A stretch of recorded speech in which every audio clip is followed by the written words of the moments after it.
কোনো কর্মচারী সারা ভারতে সর্বত্র এই বিষয়টা গ্রহণ করতে রাজি হলেন না।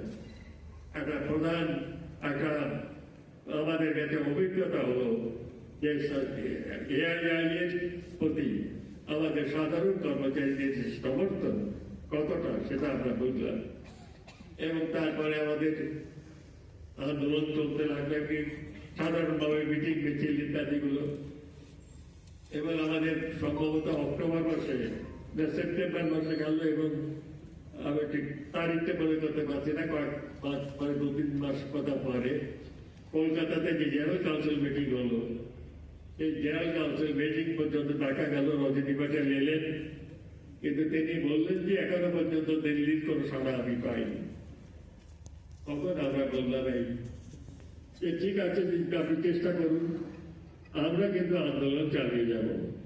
এবং সেখানে সিদ্ধান্ত হলো যদি এর মধ্যে কোন রকম সিদ্ধান্ত না হয় আমাদের 5 ডিসেম্বর 1956 আমরা স্ট্রাইক আসতে যাব। এই প্রথম আমরা সাধারণভাবে সারা ভারত জুড়ে স্ট্রাইকের সিদ্ধান্ত আমরা গ্রহণ করলাম।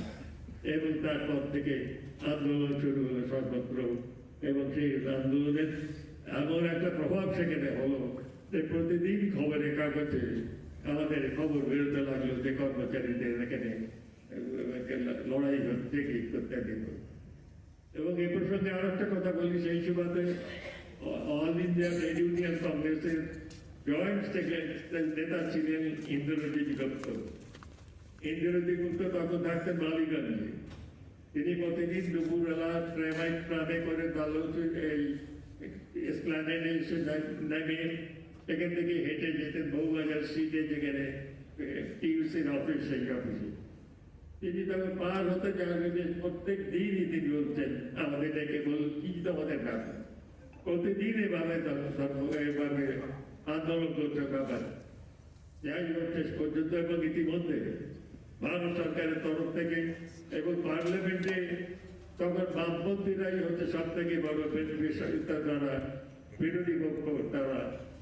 এবং সেখানে তারা প্রস্তাব, যেখানে পার্লামেন্ট সেশন চলছে, তারা বললেন যে all India insurance employees association যে স্ট্রাইকে নোটিশ দিয়েছে সেটা নিয়ে বিবেচনা করা দরকার। কারণ ভারত সরকার এটাকে ন্যাশনালাইজ করেছে, আমরা পার্লামেন্টের মেম্বার, আমরাই হচ্ছে মালিক, সুতরাং সেটা আলোচনা হোক পার্লামেন্টে।